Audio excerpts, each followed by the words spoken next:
আসসালামু আলাইকুম।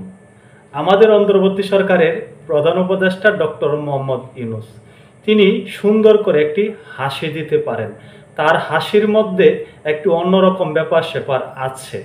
হয়তো তিনি যে নোবেল বিজয়ী হয়েছেন সেখানেও এই হাসিটা একটা বড় অবদান রেখেছে। ডক্টর ইউনূস মুখের হাসি দিয়ে অনেক জটিল পরিস্থিতি স্বাভাবিক করতে পারেন বলে অনেকে তাকে হাসির জাদুকর বলে উল্লেখ করে থাকেন। এই অন্তর্বর্তী সরকারের প্রধান উপদেষ্টা এখনও সেই কাজটি করে যাচ্ছেন। এই যে অন্তর্বর্তী সরকারের প্রধান উপদেষ্টা রাষ্ট্র যেভাবে চালাচ্ছেন এখানে অনেক অসঙ্গতি রয়েছে।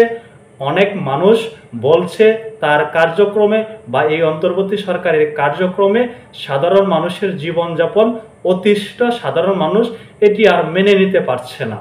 কিন্তু তিনি হাসি মুখে সব কথা শুনে থাকেন।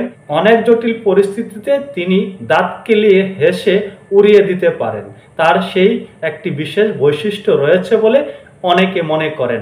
এই যে অন্তর্বর্তী সরকারের প্রতি অনেক রাগ বিরাগ অনেক রাজনৈতিক দলের রয়েছে, সেই রাজনৈতিক দলের ব্যক্তিরা যখন অন্তর্বর্তী সরকারের প্রধান উপদেষ্টা ডক্টর মোহাম্মদ ইউনূসের সাথে সাক্ষাৎ করতে যান, তিনি সকলের অভিযোগ শোনার চেষ্টা করেন, শুনে সর্বশেষ একটি মিষ্টি হাসি দিয়ে বিদায় নেন।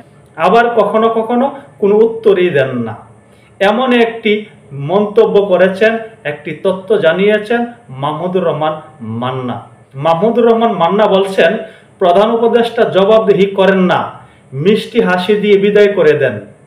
তিনি কোনো কিছুতে জবাবদিহি করেন না, তিনি মিষ্টি হাসি দিয়ে বিদায় করে দেন। তিনি সর্বোচ্চই জবাবদিহিতার বাইরে থাকতে চান। তিনি কোনো কিছুকে তোয়াক্কা করেন না, কোনো কিছুতেই জবাবদিহি নিশ্চিত করেন না, নিজেকে জবাবদিহির আওতায় আনতে চান না।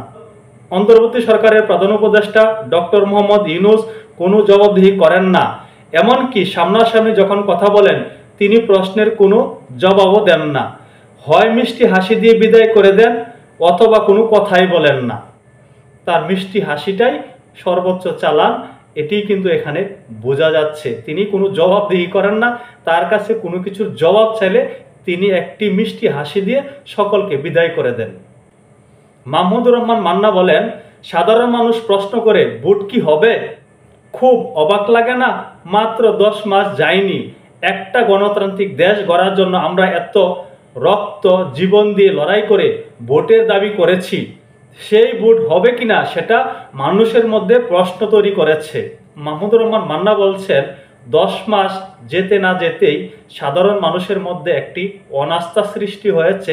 সাধারণ মানুষ জিজ্ঞেস করেন ভোট হবে তো, নির্বাচন হবে তো?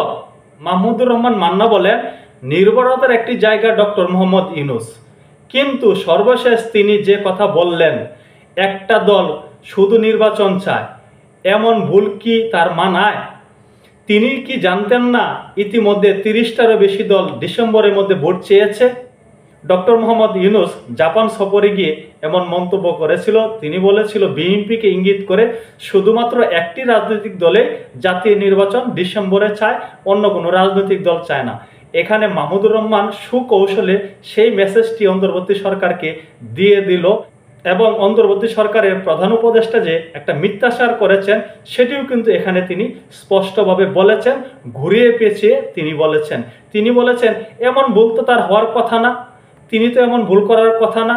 তিনি কি জানতেন না বাংলাদেশের 30টারও অধিক দল আগামী ডিসেম্বরের মধ্যে জাতীয় নির্বাচন চাচ্ছে? মাহমুদুর রহমান মান্না তারপর বলেন, তার এই বক্তব্যের কোনো ব্যাখ্যাও তিনি দেন নাই। নাগরিক ঐক্যের সভাপতি বলেন, 5 বার উনি সব রাজনৈতিক দলকে ডেকেছেন।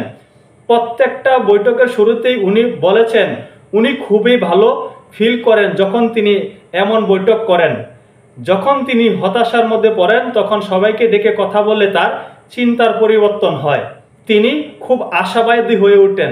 যদিও সবাই জাতীয় ঐক্যের কথা বলছে, তবে কেউ জাতীয় ঐক্যের প্রিন্সিপালগুলো মেনটেন করে কথা বলছেন না বলে মনে করেন মান্না। তিনি আরো বলেন, আমাদের বিবেচনায় রাখতে হবে প্রতিবেশী দেশ তারা পতিত স্বৈরাচারকে আশ্রয় দিচ্ছে, মদত দিচ্ছে।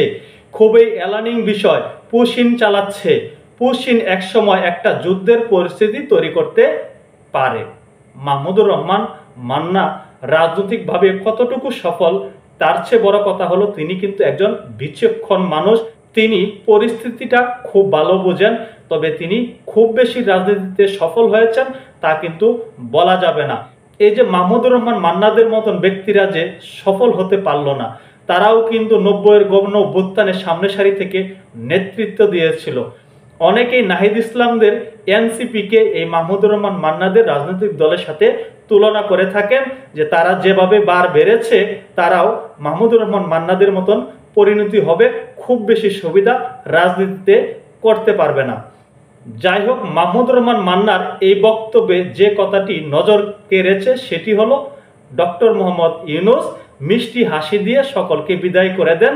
তিনি কোনো কিছু জবাবদিহি করেন না, তিনি কোনো ব্যাপারে মন্তব্য করতে চান না, তিনি একটি মিষ্টি হাসি দিয়ে সকলকে বিদায় করে দেন, না হয় তিনি কোনো কথাই বলেন না। এতে এটি তো প্রমাণিত হয় ডক্টর মোহাম্মদ ইউনূস কোনো কিছু কর্ণপাত করেন না। সেই কর্ণপাত না করার ফল কি হবে হয়তো আমরা ভবিষ্যতে দেখতে পাবো। সকলে ভালো থাকবেন। আল্লাহ হাফেজ।